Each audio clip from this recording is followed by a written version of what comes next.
and welcome to a brand new series of Plants and That, Britain's foremost authority on all things gardening.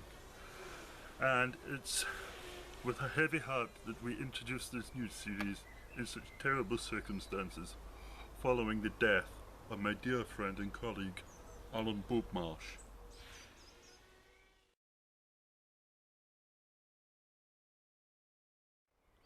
Alan, of course, was the very essence of this programme, ever since he first burst onto our screens back in 1991, sporting a haircut and a style pretty reminiscent of one Sean William Ryder.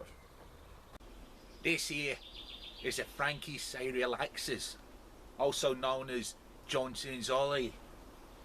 It's jaggy, it's right jaggy stuff, but you look at it and it always makes you think of some sort of sadomasochistic porn thing, where a guy's got a woman chained to the bed and he's twisting her melons, man. But of course, after a while, he ditched the phony accent, and he got rid of the flowing locks, and became the authority on plants that we've all come to know and love over the past 24 years. This plant here is the Sanctimonious BITCHUS, also known as the Katie Hopkins, and it really lives up to its name because there's a lot of pricks on it. But it does put me in mind of that scene in Carry On England where all the female soldiers are told that they have to wear combat trousers and nothing else, so they all come out of the shed with their boobs out. Even Joan Sims. Ooh. But it wasn't just plants which stoked his imagination, as demonstrated from this clip from 1995, when he was showing us how to make compost. Of course, all the plants that you see on Plants and That are grown in our own homemade compost. And this is a compost bin. We like to put in things like grass cuttings, old plants, vegetables and things that we didn't eat. It's overflowing just now, so I'm just going to have to batter it down a little bit. Funny, battering the compost bin down like this reminds me of that scene from Trading Places. The first time that Jamie Lee Curtis gets her boobs out. The trademark terracotta polo shirt there, combined with a pair of jeans, became the classic style always associated with our dear Alan, even during his ill-fated Jessie J phase. This arrangement here is called the WHEREISBEPPEDIMARCOS, also known as Whatever Happened to Michael Greco. Beautiful pink flowers here, bit of red and some purple. Makes me think of a high-class lap dancer who's moving around with her boobs hanging out and the gusset of a G-string is full of money, money, money. But we don't worry about the price tag. Alan's somewhat unorthodox obsession with breasts led him into a lot of hot water with TV executives, culminating in this altercation with the station's managing director.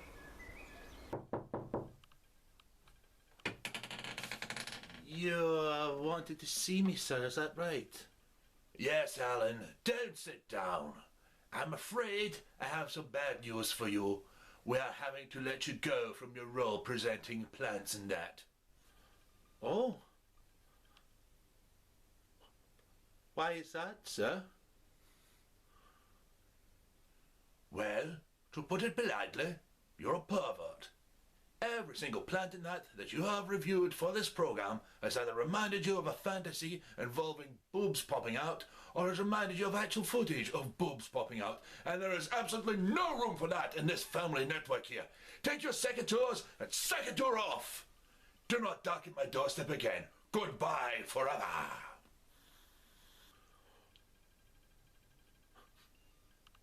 Okay then. Okay, if that's what you want. I'll go then, sir. Goodbye.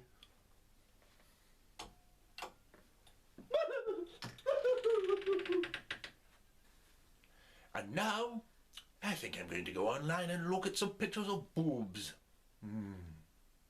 Boobs. Alan's dear friend and mentor, Dragon Duncan, had these words to say earlier today. The first time I spoke to Alan was when he gave me a phone call regarding an invention he'd come up with to stop this daft condition he had about associating everything that he saw with ladies' mammary glands.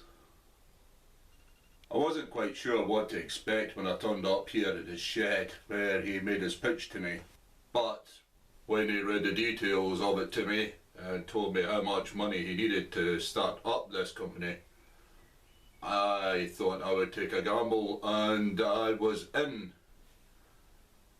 How stupid I was.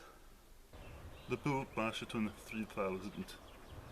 The invention which did help to stop Alan's breast obsession, but unfortunately seemed to make his plant reports somewhat less entertaining, shall we say. I can't think of anything to say about these. And it was the Bull Basherton 3000 which ultimately led to Alan's untimely demise last week, when he fell asleep with it, and the sticks went into his ears and crashed into his brain, killing him instantly. I, above all other people, am really, really sad that Alan has passed away. Because due to my company's negligence, I'm facing criminal charges and likely imprisonment. Damn you, Alan Bloodmarsh. Damn you to hell. But let's remember Alan the way we knew and loved him. Today, what we're looking at is this tree here.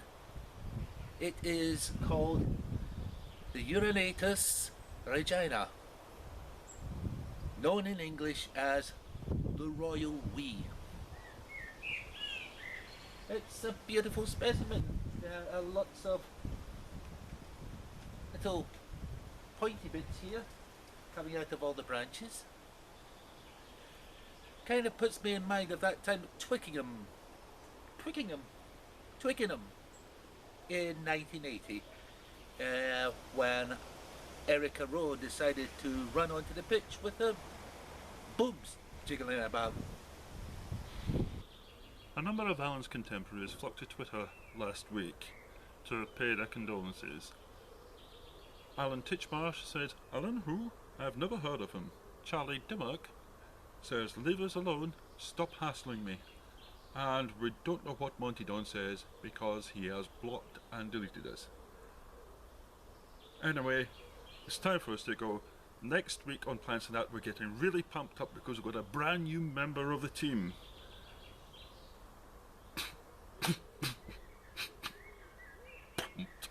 Pumped. That's another word for both farting and shagging.